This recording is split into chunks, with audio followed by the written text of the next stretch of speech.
Hello folks, welcome back. This is our midweek review for the ICT mentorship. It's going to be a brief one. Usually I say that and it turns into a marathon. Alright, so hopefully everyone's doing well. I am going to cover obviously the dollar index, euro dollar, and cable. And I want to kind of like remind you all that there is typically only a midweek review and a weekend commentary video, plus your lessons that you get each month. And I've had mixed reviews. It's kind of like 50-50. Some of you really like the PDF files. Others hate them. The good parts, obviously, are those individuals can print them out and add their own annotations to what I already have. The bad part is there isn't any commentary that kind of like tells you what you're supposed to be doing every single day, which was never really promised to you when you first enrolled. But I said that we would be doing these until around June. And then these PDF files will start becoming daily lessons where I don't need a video to teach. Okay. Some of you are forgetting the importance of why I'm even submitting to you these daily log entries. They're not meant for you to hear me say, look up here, buy here, and try to get out there. With experience, you'll see that that's what they can communicate, but without me having to say it. If you've been studying them, you can see there's been significant turning points and targets reached based on the things that I'm sharing. Now, some of you, especially the new folks, are almost trying to twist my arm and saying, I really don't like these ICT. I really like the videos where you said this is what's going to happen and that's what's going to happen. Which is also why I wanted to wean you off of that, because it's not been promised, and two, it creates codependency. The price action logs, they are geared towards kind of like encouraging you to be more trustworthy as an analyst. Now, obviously, that doesn't mean that you're going to be right all the time, and that's what you're afraid of. You don't want to go through those uncomfortable periods when that's where your real learning is going to come. So try not to have the mindset that you need me every single day pointing out things, because the commentaries I'm giving you, I'm telling you what to look for. And today I'm going to kind of like remind you of that with the teaching. So use the daily log entries as a guide to see what you're noticing in the charts. Now, obviously, you're probably going to have a whole lot more in your charts, but I'm pulling out the most important things right now to me and with my experience. You, because you have low experience, and that's not a bad thing. It's just the facts. You're just starting. So you're not going to see the things that I see 100% of the time. Some of you will, but not all of you. That just is a testimony to your infancy in learning here. That's all it is. It's not a scorecard for passing or failing. It's a way for you to measure each day what you're supposed to be focusing on, what's most salient right now. And it trains you to see these things. See, most of you, and again, I'm only really speaking primarily to the new group, you're trying to skip ahead because you want it right now, and your impatience is forcing you to have impulsive behavior. So much so that you're sending me emails saying, I don't like this, when that's not going to change what I'm doing. Okay, that's not going to have any bearing on how I'm going to deliver the content. Others have sent me emails saying, I feel like you're on an agenda just to catch people and you don't really want to teach. Well, that's not true either, because if that was the case, I would just go right back to just the midweek review and the weekend commentary, and that's it, because that's what you signed up for. The daily log entries are training you and your eye to see these things. Focusing on those things that I show you in the daily log entry are important because it helps you frame what to anticipate in the coming session or sessions. It doesn't mean or limit it that it will only create opportunities at those levels, but that's primarily what I'm anticipating before the next trading day begins. You wanted to learn how I view the marketplace. You want to learn how I look for setups before they form. Anticipatory skills. This is how I developed mine. This is how you're going to develop yours. There is no shortcut. There is no magic bullet process. There is no easier way around it. This is the part that everyone that quits taps out at. They hate this part.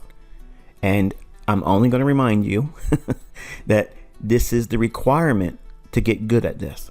There is no video. There is no teaching that shortens it, makes it easier for you to get through. All of you are going to go through it, and it's a growing pain. If it feels like a hurdle or a barrier, like a brick wall in front of you, like I can't learn unless I have you tell me, that's not true. That is absolutely not true. Because if you see things repeating over a period of time, your subconscious is retaining it. You don't realize it, but that's what's happening. And you won't really experience it until you see more examples of it. And you'll say, oh yeah, I saw that in my own chart. And it's in my chart when he posted his.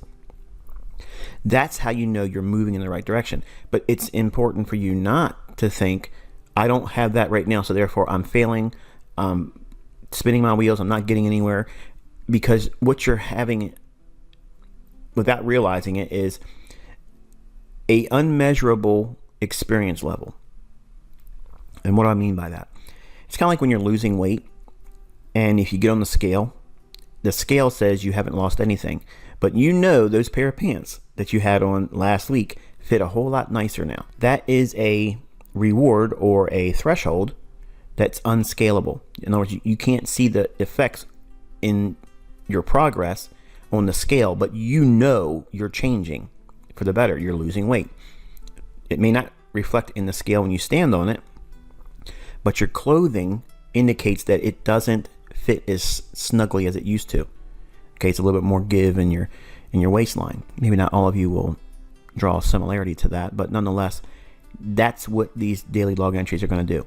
Sometimes it's going to feel like you're not making any progress, but you are.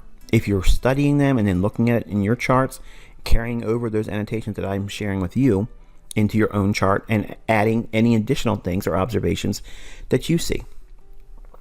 And by doing that, what's going to happen is you don't see this coming, but this is what's going to happen. You're going to find your specific niche in the marketplace. You're going to find that little thing that makes your model, the initial framework. It might be as easy as the optimal trade entry. It might be an institutional order flow entry drill running to a objective or a liquidity pool. All those things are going to materialize over time. If we were in a room, a group setting, you'd all be raising your hand trying to say, okay, how long is it going to take? What is reasonable? What's the amount of time frame for me to get what it is I'm supposed to be getting out of these price action logs? If you put a deadline on it, you're never going to get to it. I'm going to say that again. If you put a deadline on you learning something, you'll never get it because you're worried about not getting it fast enough. When your focus should be, I need to be applying myself consistently the same way each day, and then letting time and experience develop on its own timing. You can't speed it along. I can't do it because believe me, I simply would love to finish this mentorship earlier than what I got ahead. It's a lot of stuff, but you're all going to hit a brick wall when I hit you with new content because you can't even weather this little growing pain. So I could sit here and tell you all the bad things by thinking like that, but I want you to focus on the positive things by doing it. Okay? Because you'll know how you feel right now versus how you feel 3 months from now. You'll be able to compare and contrast. But right now, you can't see things the way you'll see them 3 months from now because you don't have that experience. You don't have that chart time in your back testing and in your studying. So that perception that you'll have in the future, 3 months, 6 months, 9 months, whatever it is, that will be a result of you doing these things. And you don't fully need to know what it is that you're going to find by doing it because it materializes in its own way and manner. And what I mean by that is if I took 100 of you and put you all in a private group in a room. And this is what I'm going to teach. I'm going to teach this, that, and something else. All of you, if you were forced to study over a period of months or so, you're going to come to the conclusion that isn't always going to agree with everyone's perspective at the end of that trial run or laboratory experiment. You're all going to have slightly different models at the end. Even though you may be operating in the same framework. And what do I mean by framework? Well, if you look at the dollar index, the last time we spoke, I said that I'm going to side with the idea that this is going to move lower and attack these lows down here. I think that's what's going to happen, and higher prices on foreign currency, euro and cable. Using that idea, each day you would go in and primarily focus on things that would be a short sell, okay, going short or being bearish. Dollar, but not that we're trading the dollar index, but we're looking for lower prices, and obviously the opposite would be seen in euro being higher prices, and in higher prices in pound versus dollar. In fact, all foreign currency going higher until we get to this level here, and then that becomes a point of decision where we have to determine, does it warrant further erosion on the downside, or does it warrant the likelihood of retracing higher up into whatever price swing is in place once it trades to this level or below it. So that's framework. So while I'm teaching that comprehensively to all of you, inside of that framework of being bearish up here down to this level here, you all will have slightly different ideas about how you're going to engage and look for shorting opportunities. And some of you will miss moves because the pattern that you're looking for, or that you adopt as your own and say, this is what my model is going to be. If that model doesn't communicate a setup in here, that doesn't mean that you have a flawed model. See, some of you are wanting the catch-all, okay? The silver bullet model, when that's really a result of watching me do many examples and executions and being able to trade both directions in the same daily range. That to me is not realistic, and it's going to take you a long time to ever even consider being able to do that. If that's what you're measuring as success, then that's a misplaced perspective, and your expectations are misaligned, because you don't need to have that. What I'm trying to teach you and communicate in this mentorship is, we were up here and I said, I believe that we're going to draw down into this level here. So what does that mean for the dollar? It means that it's bearish in my eyes. Doesn't mean I'm right. It just means that that's what I'm expecting. So when I do that, I want you to take that idea and go into the daily log entries and study that with that framework in mind, that we're looking for lower prices on dollar. Obviously, the opposite would be seen for higher prices in euro, higher prices in pound. So your pattern or model might not communicate a setup in here, and it might trade down to this level here, and you might not get as many opportunities as someone else in the mentorship that would have used a different approach to engaging in this price swing. It doesn't mean that their model is better. It doesn't mean that yours is inferior. It doesn't mean that they're a better trader. It doesn't mean that you're a lesser trader than them. It just means that you have submitted your faith and all of your energy in that particular model. Your model will give you setups, but some of you want to have the every setup model, and that is impractical. That's the thing that I made a terrible error in my first 6 years. When I would get something under my belt that I figured, well, this is useful, I wanted it to work every day, in every market, in every direction that I was trying to trade it in. I was trying to form fit it and push it and use my will over the marketplace versus, okay, this is the framework I'm looking for. Framework is bearish. I want to go short.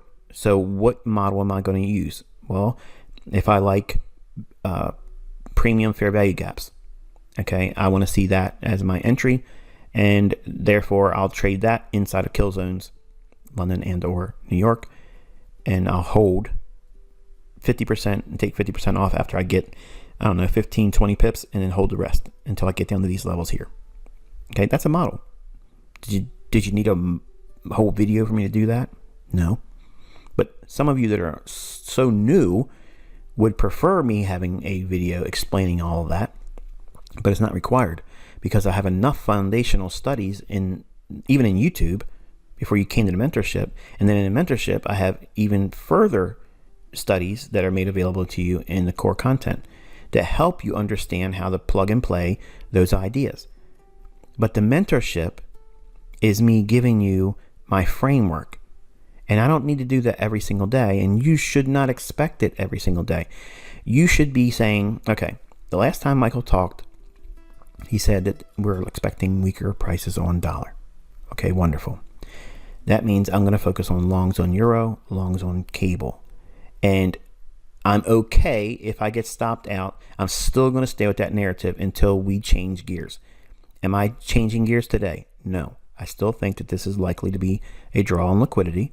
If it goes through that, we have the volume imbalance down here, and we have the order block. So right now, this is the only level that I think is salient right now. That's all you need. You don't need anything else. You have all the context in here with this previous fair value gap. We traded down, back up in, spent several times and days in here, accumulating more short positions, and then trades lower. Now, when I say that, it's not saying they're accumulating short positions that push prices lower. That's not what goes on here. The algorithm is holding in this area, does not release price to the downside until a specific amount of time. Do the bank traders or interbank traders know how long the algorithm is going to hold price in the level? No, they do not. So that's why I say that they can miss moves. The algorithm is holding in here. Sometimes that is a manual override where they get manual intervention, where they physically, a man or a woman, go in and they keep price in this pattern and doesn't break out of a predetermined range. And otherwise, it's a artificial intelligence that's holding that price. So it's not something that is needed for you to know. You just know that there's a difference between certain characteristics in price, and you don't need to know how they work. Just like when you get in your car, you don't really understand how that engine works. You just know when you push the button or turn the key, it usually, if everything's working properly, starts right up. You also know that if it doesn't start up, there's a problem. Do you know how to fix the problem? No. But you know how to get it fixed. Well, the same thing here. Don't try to have everything at your disposal, because you're going to have too many moving parts to focus on versus having just one thing to focus on. One pattern. You need to know a bias. Are you going to be bullish or bearish? I give you that, and I give it to you in the commentaries. It doesn't change day to day. Remember that. So some of you that are sending emails to me are going against what I'm saying in the commentaries, and you're frustrated because your results aren't what you expected to be. And I'm frustrated because I'm trying to figure out why you're trying to go against what I'm showing you is the bias. And I get folks asking, can you go over more about daily bias? I've been doing that. That's the whole purpose of the mentorship, is for you to borrow my experience while you gain more experience in your own with learning the concepts, working with it in live market environments. You're not going to have me sitting down with you every single day, folks, holding your hand and say, buy here, sell. That's not what's going to happen. That's never going to happen. I didn't say that was going to happen. And a lot of you want to sweet talk me into thinking that's going to be a good thing for you specifically. And it's not. I've done that before, and it doesn't work. The only thing it does is make you want to be around me for that only. And you don't grow in your own independence. And that's essential for you to be a profitable trader. To have consistency and trust in your own analysis. Over time, you're going to know what directional bias I'm saying, or will say in the commentaries. But until then, trust what I'm showing you and telling you, and operate in that. That's how you go through this mentorship. That's how you work through the content. That's how you use the daily log entries. That's how you practice. That's how you back test. Everything. Some of you want to arm wrestle because you want to be a contrarian. I've had, in 2016, the very first group, I had a lot of folks still, and in fact, some of them still are, and they won't listen because I'm telling them to stop trying to arm wrestle what I'm saying is going to happen. Just go along with it and study in that context. And if they would, everything would click for them in time, a lot shorter time than what they're doing. And it's unbelievably frustrating, because if I give you the solution, it's not a quick, immediate fix, but the solution that you're looking for is in what I'm teaching you. But you aren't fully submitting to it. You're not giving yourself the time required that you yourself require. There is no uniform time. There's no specific, this is the optimal level of time required to get to this level of understanding. That's impractical. It's unrealistic. And I don't ever do that. And no mentor could ever do that. I don't know what you're thinking about when you're studying, or if you're even focusing. And while many of you are extremely focused and you're dialed in based on what I'm teaching, and you are wonderfully amused by the results you're getting, and I love reading those emails, I'm not saying that you're better than the folks that are struggling.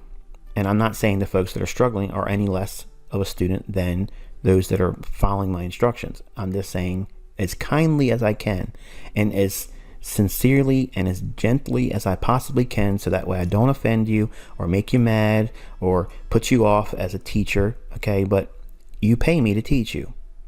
So I'm giving you my best advice.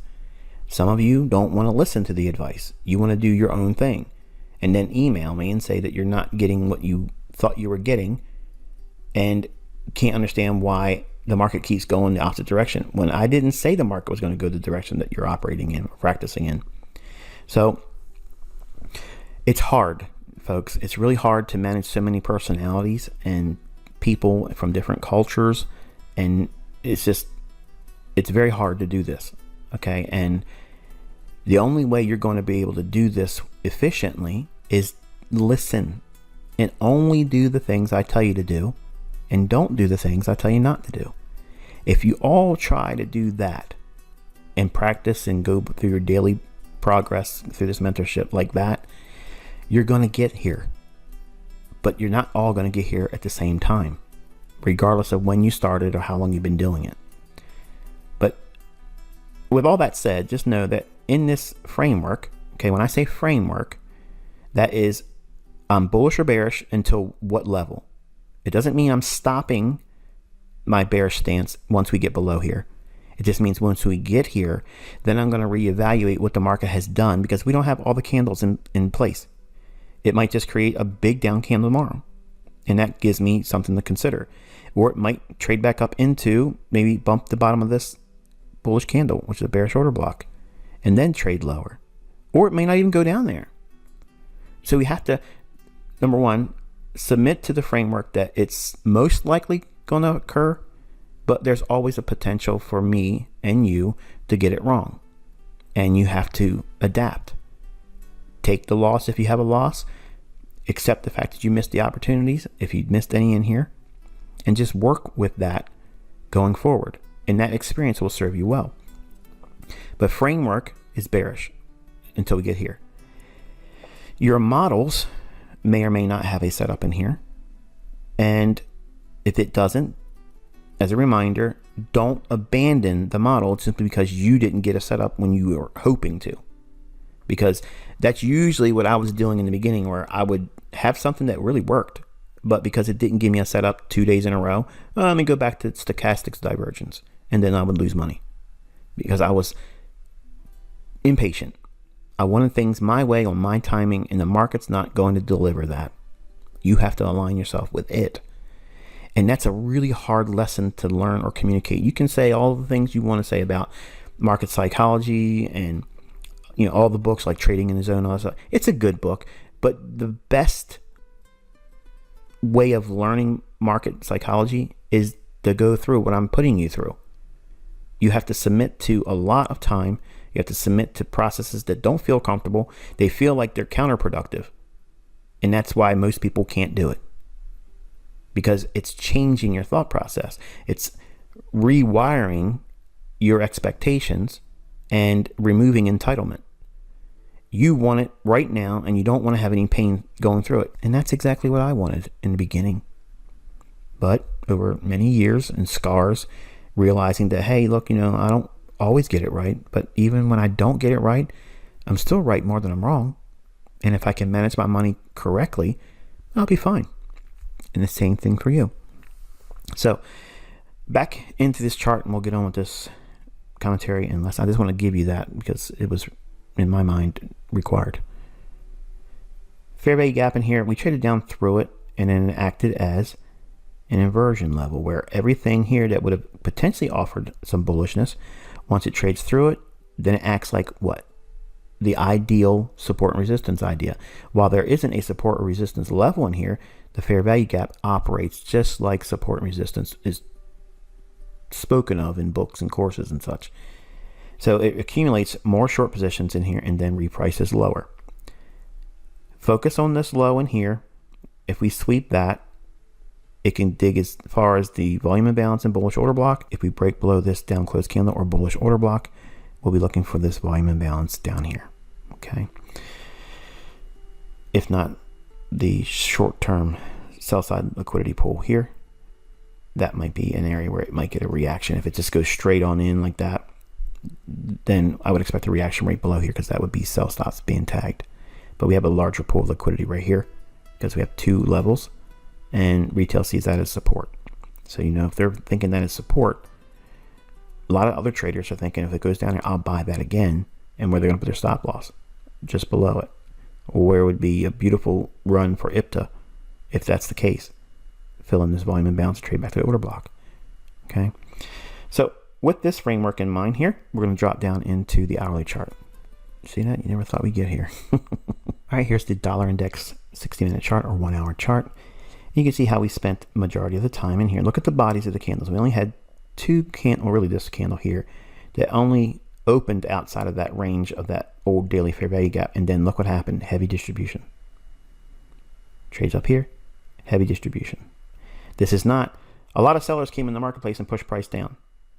And a lot more buyers came in and pushed price up. And a lot more sellers came in and drove price lower. And then more buyers came in and drove price up. And then short sellers drove price down, and they came back up one more time because there was an arm wrestling match between buyers and sellers. And then the sellers came in and took control. That's what you're taught in books. That's not what's occurring. The algorithm is holding price in between the two levels I've given you on that daily chart. And you can see that with the bodies. Okay, all this consolidation is occurring and holding it for interbank traders that are looking for these types of things to get short. And then heavy distribution after a stop run, and then bang, runs lower. Template. All right, dropping down to the 15-minute time frame, you can see that fair value gap from the daily up here.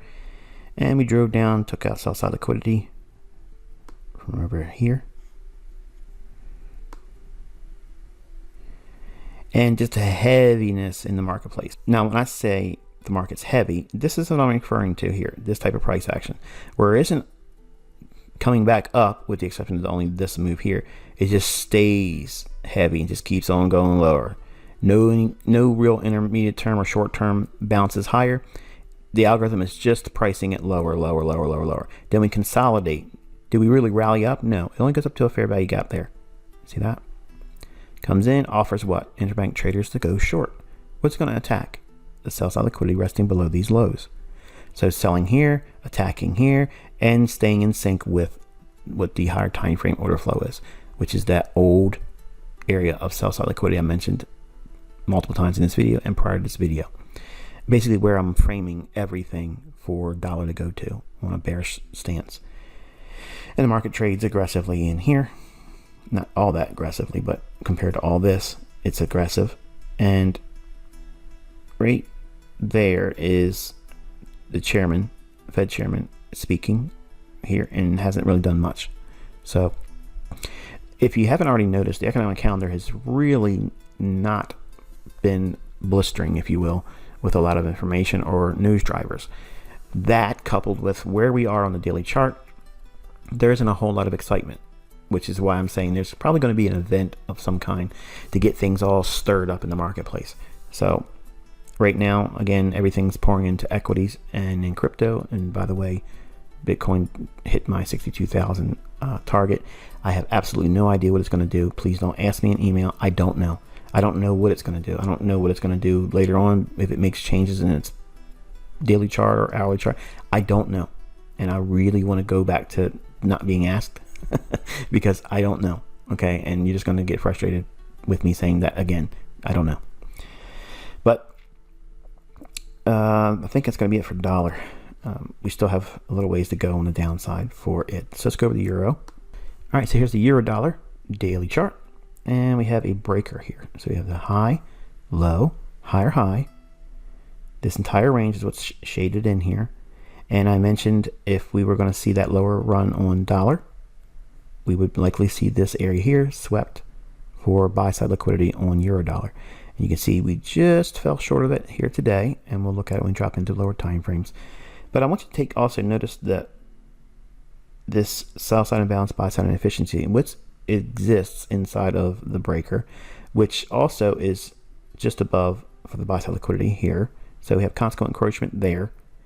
And also we have mean threshold of the breaker. So a lot of that is just above this level. I feel that that's likely to basically be delivered. And we were talking about that in here where it could reach up to, and it's been happening. So that's the framework for euro. I'm still bullish on euro. And let's take a look at these candles here on an hourly chart. All right, so here's the hourly chart, and I have the opening price on the last 3 days, so that way you can see the power 3 concept that I teach. This is the accumulation and distribution pattern that I internalize when I'm looking at price action. So here's the 12th. This is on Monday. The opening price at midnight, right here. That opening price is 118.92 and 6 pipettes, and the market drops down for rejection block. Price rallies again, but notice, does it take out this high here? No. So there's liquidity that's pulling above here. The market drops down once more. Here is the midnight candle. The opening price is here, and the market drops down here in New York, taking out the London low, and then accumulates and rallies. This was from yesterday, and I was in this move here. But the main takeaway I want you to see is when we're bearish on dollar, and I gave you that framework relative to its daily chart, we're bullish euro. How do you operate in that? You find the opening price at midnight on the candle at the 60-minute chart. Okay, get the opening price and draw that out to noon. Okay, just if you have that on your chart like that each day, and study how the market trades immediately at and after midnight at the open New York time. If you're bullish, you want to see it trade below that, which it does here. The lowest low of the day forms right here on this candle, which is 4 o'clock in the morning New York time. That's London open. So from here, and as we trade down, anywhere in there, you want to be looking for longs. And you want to frame that based on this over here. All this market structure here, you want to look inside down on lower time frames and find things that you can frame the trade on and get long on. And the market runs through, leaves this level here, so you know when we're consolidating and it drops down, all it's doing is reloading to run through this level here. And it does here. Here's the opening. Even though we have an initial run up, it drops back down in New York for a New York reversal profile, trades back into the order block, clears sell side liquidity, optimal trade entry, rally aggressive, takes the buy side liquidity out, and then what happens? The same thing we saw just in a mirror image on dollar, it just steadily reprices higher. What is it reaching for? Well, this is that area on the daily chart, which is the bearish breaker. It's the beginning of that shaded area. This whole shaded area up here, that's that bearish breaker. This is the level that's just above those relative equal highs on the daily chart. So it's just underneath that. But notice how, again, once it clears these highs here, the algorithm goes right into just a steady delivery of price. There's nothing offered as a short. It's just steady going up, up, up, up. And it has very shallow retracements. So it feels like it doesn't give you any buying opportunity. This is a market condition that is going to frustrate you if you don't know how to anticipate it or look for it or why it's doing it. And it's also one of those times where you just sit back and say, okay, I can't get a position on, so leave it alone. Don't force it. Don't arm wrestle it. Don't say it has to come back down to this order block or it has to come back down to this order block. Nothing has to do anything, but it's drawing up into this level here because that's where the liquidity is. So the algorithm is not retracing deep enough because it gave interbank traders lots of opportunities all through here to accumulate longs, and they're waiting to see if we can get above this high here, and they will offset distribute their longs there to waiting buyers in the form of buy stops. Again, same here. Opening on this candle, extend that out in time. When it trades down below that after midnight, so it's after midnight, that's the time element, time and price. What's the price? It has to be at or below that level. So here is the New York open, and this is also an optimal trade entry here. Low to high, drops back down in, below the opening price. There you go. For some of you, this is all that's required for a model. You know your framework, bearish dollar, higher euro. Find your opening price at midnight. Buy it at or just below the opening price. And just hold it. Hold it until we get to the afternoon in New York time and unload it above some old high. That in itself, that is a complete model. I'll say it again. If your framework is bearish dollar, that means you're bullish on euro. Mark out the opening price at midnight on an hourly chart. At that price or below it, in a kill zone, you want to be buying it. Then get out in the afternoon. That means anywhere between 11 o'clock in the morning to 1 o'clock in the afternoon, New York local time. And if you can be there above an old high, you have time and price meeting. So there's your exit strategy. How much money should you risk? 0.5%, 1%, nothing more. How many trading days did you have that were favorable with that? With that framework I've given you, with bearish dollar, higher prices in euro and cable, you can buy here near the low of the day. You can buy here near the low of the day. You can buy here near the low of the day. It doesn't need to be complicated, but you signed up for all the freaky insights, all the things that nobody else would ever learn. That's why you're here. That's what I'm teaching you. I'm also teaching you how to trust almost 30 years of experience in knowing what the market's likely to do next. Don't arm wrestle me. Just try to get yourself in alignment with what I'm teaching you and direction, what I'm looking for and pointing to. They aren't changing day to day. The daily bias isn't daily bullish, daily bearish.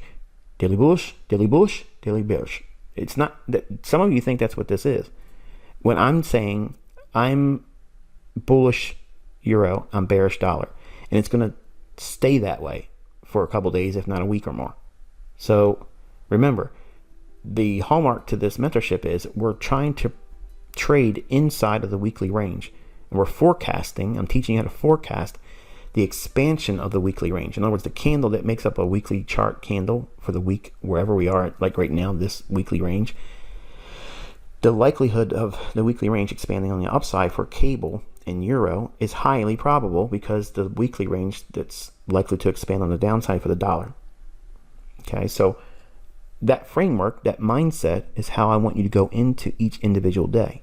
But now, because we're trading very close to that buy side liquidity pool, any longs at this point now become less probable because we've already got real close to it, and it could ultimately fail.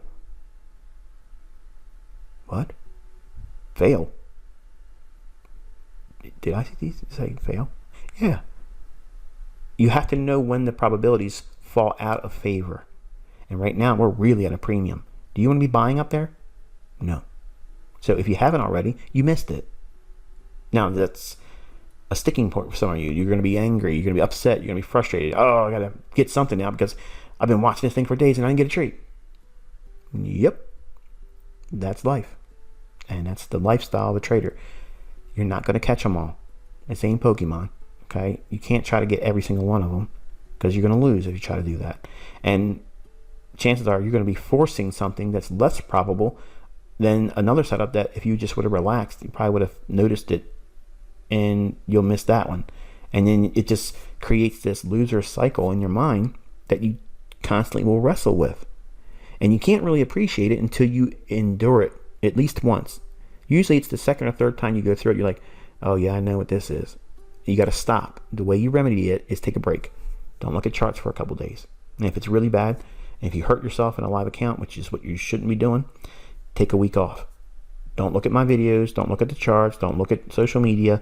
Just relax and ground yourself, and then come back the following week fresh. I promise you, when you do that, it just gives you a different outlook, and you're not pressuring yourself.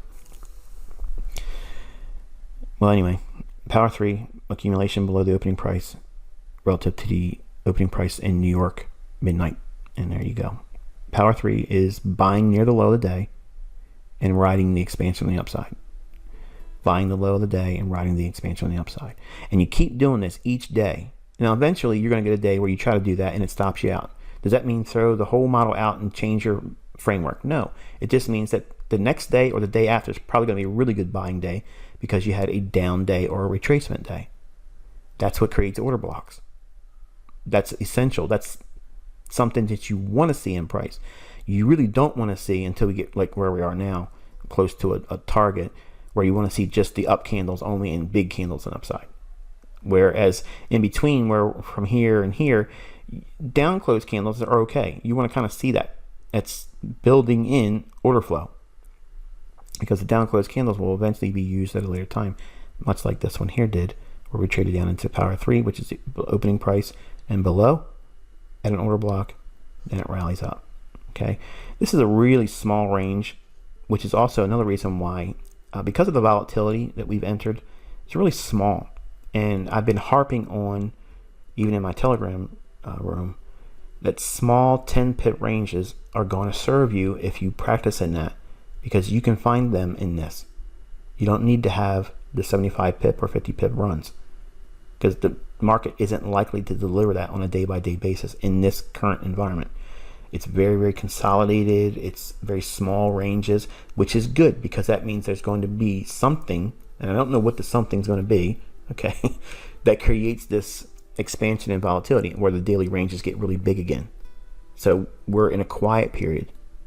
When we start getting into big ranges, then it'll become easy again, where we have big ranges, big opportunity, and it just becomes much easier to trade. But when you hear me say things like that, especially if you're new, it's like, oh, you're just making excuses. Well, I don't need to make any excuses. I'm telling you where the market's going to go, and the market's going there.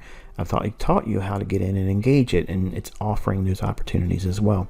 It's not giving you a whole lot of the things that I teach in this area here, because it's a different state of delivery, where it's a steady drifting higher up into a pool of liquidity. And this high here will be higher on other brokers and not necessarily what you see here. That's permitted. That's reasonable. Okay, when you fill your paperwork out to open up an account, you're basically giving them permission to be able to say, we're not going to open the spread that high, or we're going to open the spread wider, and it's going to be at their discretion. But it isn't going to be 10 and 15, 20 pips. It's going to be within reason. But just know that we have seen what we were expecting in terms of delivery. We still have a little bit more to go, and we'll most likely get there to the 120 big figure. But really, we only need to trade to 119.91, and it's accomplished what I was looking for. All right, here's the 15-minute time frame, and the market trades down. Here's that opening price. Accumulates once more here in New York and rallies up, and we're just falling short of that relative equal high on the daily chart. And really nothing more to speak of in here. I'll just give you a pan back here for the opening price. Due to swing lower, buy it, run. Opening price, not chasing it higher, trades below it, rallies. Now, here's the thing. You could have been a buyer here and then got stopped out here. If you get stopped out down here, in other words, if it runs down, hits your stop, you can put a buy stop to get you long right above the short-term high. That's one of the things I like to do if I get caught up on the wrong side, and maybe my London Open setup that maybe I'm long, or maybe I'm long from the previous day and I trusted the London Open's low, and it comes down and hits my stop that I put just below here. If it does that and it runs my stop, I can put a short-term entry for the day only. It's like a good till cancel order only for that day. It's not an order that I leave in, for forever. It's only for that day. Where if it trades back up, then I'll be caught long, and then I'll use the low that has the stop run as my stop loss. But I'll leave the order in as a buy stop with no stop on until it engages. Once it goes in and trips me in long, then I price in the stop, because I don't know how far this will go down. So when you watch it go down like that, if it stops me on my long, I don't get upset. I don't get mad about it. I say, okay, well, it's a stop run, and I can just go in here and put a buy stop order at the swing high and let it sit there. And if it comes back up and fills it, chances are it's what I think it is. It's stopped me out. I put my stop in the wrong place, and I made the error as a human. What? Come on, Michael. We're not supposed to be making errors around here. No, I'm teaching you practically. This is what you're going to endure. You're going to have that happen to you. It happens to me. So when it does happen, what do? What's one of the ways I can get back in sync with the marketplace, but not try to catch falling daggers? Because the market could keep on going down. If it does, my buy stop never gets tripped, and this is a missed opportunity. But if it does go down here, it stops me out. Once that stop out occurs, then and only then do I put a buy stop in to go long on buying strength. That's the only time I personally feel comfortable with using a buy stop to get in long. Otherwise, I'm using a limit order to buy as it's going down, or I'm going into market as it goes into an imbalance and it's hitting a level I'm looking for, or an order block. But predominantly it's a limit order. But buy stops entering on longs, that is the criteria I use. So right there's a lesson for you. That lesson alone is worth the whole admission price of this month. So that's why it's important when you're watching news events or the opening session in New York, if it goes down and runs the London low out, but you're bullish and it does stop you out, immediately put the buy stop right here and leave it open with no stop loss, because you have to put the stop loss in after it has turned. And then you can look in here and say, okay, well, if we have the opening price on this candle and trades down here and starts to run back up and hits it, you can put the consequent encroachment, which is the midpoint of the opening price down to the low. You can find that and then go 2 or 3 pips below that and use that for your stop. It doesn't necessarily mean it needs to go all the way below here. Or you can go right back to the point of where it ran the stops. So this dropped down. Well, what did it run? It ran this low. So you can put your stop loss 1 pip below that low because it's already done its work. It should not go back down there again. If it does, it's probably going to keep on going, and you want to be out. Now, I said a lot in the last 3 to 5 minutes. Rewind the video and listen to it again, because I just gave you gold. All right, here's the British pound versus the US dollar. It's our daily chart. And this one here is really consolidating, and it's got a couple different things it can do. So admittedly, before I go into this, I don't know. Okay, I know I like to draw a line and say I'm bullish to this or I'm bearish to that. I'm just going to use my own prerogative here and just tell you I don't know. Okay, I don't know what this pair is going to do. I'd like to see it go higher, but it might squirrel around and just go sideways. So that's the reason why I don't want to touch this one. Okay, I did some in the last 2 days. I did some trading in cable. I did some trading in dollar CAD. I did some trading in euro dollar, and I did some trading in S&P 500. So those are the markets I worked with over the last few days. Cable, as it is right now, we do have the bearish order block here that it could trade up into. So from the low to the opening price, watch these levels here. If we trade through that rather bullishly, I think we'll go through the mean threshold of this last up close candle. And if it does, then we're attacking the buy side here. I really like the idea of it potentially running up here, especially if we were weaker on the dollar. Cable would most likely draw up into here and rebalance all of this. It can stay sideways, and it can stay sideways more likely than that of going higher based on what we're looking at here.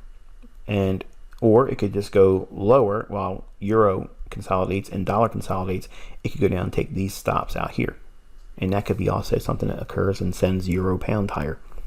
But there's so many different things that could happen with this, and it sounds like a retail trader talking to you right now, but I want you to remember, I've stated before, High probability, as I define it, okay, the inner circle trader definition of high probability is how you can frame the market on one side only, and it's a hard sell to be the opposing view. Right now, I could argue both sides of the marketplace here. I don't have that with dollar, and I don't have that with euro. So if dollar is likely to go lower and euro is likely to go higher, then by default, this should be a weaker currency, but it's in a bigger range here, and it seems like it doesn't want to do anything.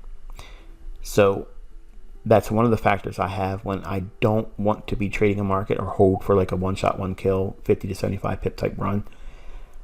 I kind of like go through a checks and balance type thing, and when the market, like this pair here, is offering potentially both directions, like we have a small little fair value gap in here. Notice how it filled it? It could sell off from there and go down below these lows. Or it could ignore this, trade above it, comes back down in, find support between this low and this high, and then send it to this buy sell liquidity. Now, that's 50-50. That's what everybody on YouTube, everybody on Twitter, okay, or Instagram, and they say, which one do you think is going to happen? And they give you a scenario A and scenario B, and whenever one happens, they come back later on and say, look at what we did, we called that. Well, I'm telling you up front, I don't know what this is going to do, because it could do either one of them. And because I can't cancel out one side and favor one over the other, in other words, I can't say I'm bullish cable from where we are right now, and there's no way I can see selling or shorting. I can't say that. Because I can't say that, that means it's not high probability. I think it's high probability for euro dollar to go higher. I think it's high probability that the dollar is going to go lower. But cable, in its current state, with its market structure as it is, it's at a crossroads where either way it could happen higher or lower. And the way you determine that is what I just outlined here in another lessons where I've talked about it. It means it's less probable, and that means lower probability and not high probability. So bear that in mind. I won't be touching cable, for the remainder of this week, but I could do something with euro if we go above those relative equal highs on the daily chart and then break down and create an imbalance. Then I'll test a TGIF setup to go short on euro on Friday, something like that. But I'm not suggesting that right now because it hasn't obviously traded on Thursday, and we don't know what the market's going to do 2 days from now. Okay, we have to let the market produce its insight, and then we make a decision based on that. But I'm just giving you some basic scenarios of what I would like to do and what I would consider right now without having anything in the charts to really warrant a decision to do anything at the moment. But I don't see anything in here on cable. So hopefully you can understand that there's a strong contrast to when I say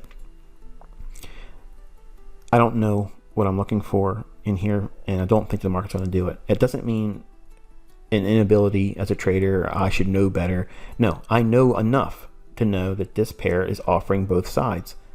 So do you want to be trading in a market that is potentially 50-50? Or do you want to trade in a pair that has more probability that it's going to deliver one-sided and not going to be back and forth, where this one absolutely can be? So hopefully that's made a little sense to you. If not, I promise in the future you'll see things in the marketplace and experience things, and this lesson will be more meaningful to you. If not, the notes that you've taken from this video. All right, here's the hourly chart on cable, and you can see that we could potentially trade up into these levels here and the buy sell liquidity up there. Relative equal highs right in here, and a small little remainder of the fair value gap there with a bearish order block. So there's a lot of liquidity in here. I like that getting there. And I'm going to add the opening prices at midnight so you can see and study the power 3. And the opening prices, let's zoom in here a little bit. So here's the opening price here. And we drop down, create the low of the day, rally. The next day here we open, trade below the opening price here, New York setup, optimal trade entry, rallies. Same thing here, opening price, we're not considering chasing price on the higher side. If it drops down below the opening price, if we match up with some kind of a discount array over here, then obviously that's a potential setup. Accumulates longs in here at the New York setup, rallies. Doesn't really get above here. It might be accumulating to send it higher later on, but it should not, if it's good, should not go below this low. If it does, then the conditions I outlined before we dropped into the hourly chart for cable are likely to continue, where it's uncertain and consolidation is the expectation. Translation, low probability. All right, here's 15-minute time frame. You can see the Judas swing here. Below the opening price, rallies. Same thing here, opening price, draw that out in time. Trades back down right into this fair value gap in the form of a buy side imbalance, sell side inefficiency. You saw that in your daily log entry, and the market rallies up. Trades back down into small little fair value gap and order block here, rallies. Bearish order block, it's holding it in there, but I'd like to see it, if it can come back down in, just trade below here. Don't completely close it in. Trade down below that and then send it higher. That's what I would do if I was making the market for cable. But what I'd like to do and what it does is two different things, obviously. But that's going to be it for today. I gave you a lot of things and a lot of approaches and things that I would do when I would do it, how I would do it. If I get stopped out, how do I use buy stops? That's what I taught you today. And what conditions I would use to warrant a buy stop entry for longs. And obviously everything I said in that example, if you reverse it, in other words, if I was short and I took a stop loss and trailed it down to a high that's maybe a London high, and it runs up in New York and stops me out, as soon as it stops me out, I would put a sell stop at the low prior to that run on the stops. And I would leave it sitting there and wait for it to fill. I'd babysit it. And once it fills, then I would use the stop loss based on the stop run. And I would use either the previous high, which in this case would be like a London high, plus 1 pip. And that would be my stop loss. And I would let it, pan out. If it stops me out again, then whatever. I'm not going to be upset about it, but you don't need to be fearing getting stopped out of your trade, because right now you have analysis paralysis. If you get stopped out, like a deer in headlights, they don't know what to do. They just like, oh, look at that. And it's a semi truck coming right out at 55 miles an hour until it's too late and they're gone. When you get stopped out as a trader, if you're an experienced trader, the inexperienced trader has this fear of, what do I do now? I just got stopped out. Before the pain and the anger sets in, just uncertainty and fear sets in, and that causes paralysis. By knowing what you're looking for in the framework, you don't abandon that. You fell victim to a stop run. You put your stop loss in the wrong location. I do that too still today. It happens. But when it happens, you don't lose your mind over it. You just put a buy stop to go long if you got stopped out on your long. And once it runs and hits your stop, then you put your protective stop loss on that new long entry. No, it's not the best entry, but it's the peace of mind entry. Okay, that's what I named it. It's a peace of mind entry, knowing that I already seen the stop run. I fell victim to the stop run, but now I'm going to get in if the market runs in my favor in that directional bias again. Then I'll go back and put the stop loss below where it already ran, because it's not likely to go back down there. If it does, you're probably wrong and you want to be out. And everything just reverse that if you're going short. So until talk to you on this weekend's video for the remainder of the week, be safe.